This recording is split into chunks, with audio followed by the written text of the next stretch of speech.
Hey everyone, this is David Brown with the migration update for March 31st, 2024 from the Braddock Bay Hawk Watch.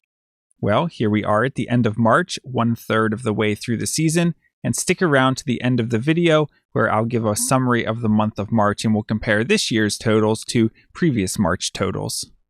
Kim and I started out the day at the Braddock Bay East Spit where there was some sunshine and the lake was relatively calm. Here we have a large sea duck that was on the bay. We see that it's dark overall with a relatively large bill and some white in front of the eye. This is a white-winged scoter.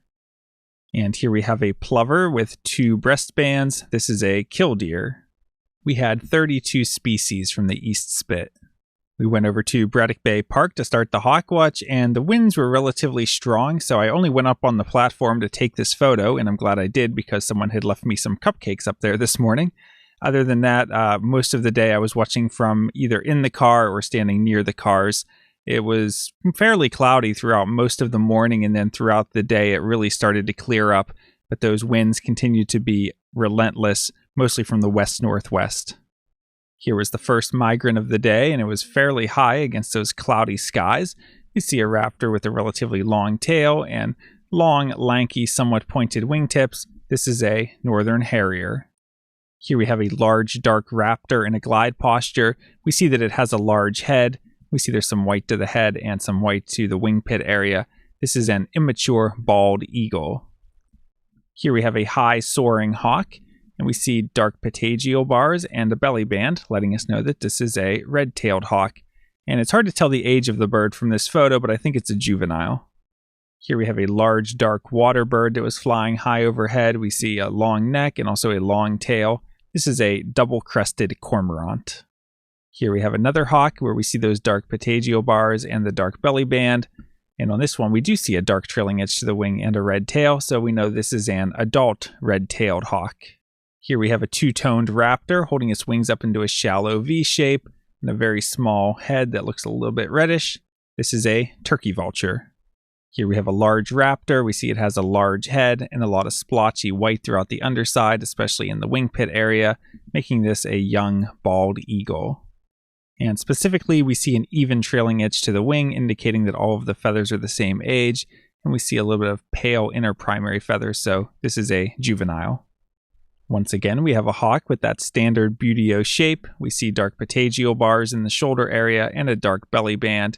But on this bird, we do not have a dark trailing edge to the wing, and the tail is more brownish. Although in this photo, it does look a little red, but you can tell it's got a bit of banding to it.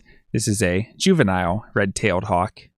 And I hope you're catching on by now. Once again, we have a hawk in a glide posture with dark patagial bars and a dark belly band. So this is a red-tailed hawk. But is this an adult or a juvenile? Well, if we look, we have a dark trailing edge to the wings and a red tail, letting us know that this is an adult red-tailed hawk, and this one's a little more heavily marked than some of the others that we see. This bird was probably the highlight of the day. We have a large dark raptor that was fairly distant out towards the lake, but if we look, what do we see? We see 3 distinct points of white, one in each wing and the base of the tail, and that is a characteristic of immature golden eagles. And in addition to that, if we look at the shape, we see that the bird has a relatively small head, and we can even make out that golden nape. And if you look at the tail, you see the tail is significantly longer than the head sticks out. So it's typical of the shape of golden eagles. Here we have a hawk that's shaped like a flying cross with a long tail and long wings with rounded wingtips. We see that it has brown streaking here, especially on the upper breast, and a relatively large head, letting us know that this is a juvenile Cooper's hawk. Here we have a small raptor with pointed wings, so we should be thinking small falcon. The underside was light in color, and on the top side, it's a mix of black as well as brown or orangish here on the tail with some banding. This is a female American kestrel. Here's another large dark raptor, so we should be thinking eagle.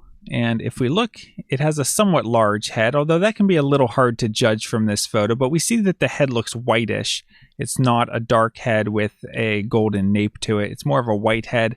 We also see some splotchy white throughout the underside, especially here in the wing pit area. So this is an immature bald eagle, probably an older immature, like a 4th-year bird. And here we have an adult bald eagle up high against those blue skies in the afternoon. Looking at the eBird report, today we had 45 species at the Hawk Watch. Not too much songbird activity with those strong winds, kept the numbers a little bit low. No new species for the season today, and through the end of March, I've seen 115 total species for the season. Taking a look at the hawk count report for our migrant raptor totals, today we had 174 turkey vultures, 5 bald eagles, 2 northern harriers. For accipiters, we had 3 sharpies and 3 coops. For buteos, we had 1 red shoulder and 20 red tails. We had 1 golden eagle, and the only falcon was 1 American kestrel, for a total of 210 migrating raptors. That brings the final March total to 7,962 and the season total to 8,120. If we look at the overall flow of March 2024, the first half of the month was really fairly warm. The numbers were low for the first couple days, but we had a nice day on March 5th with 175 total migrants.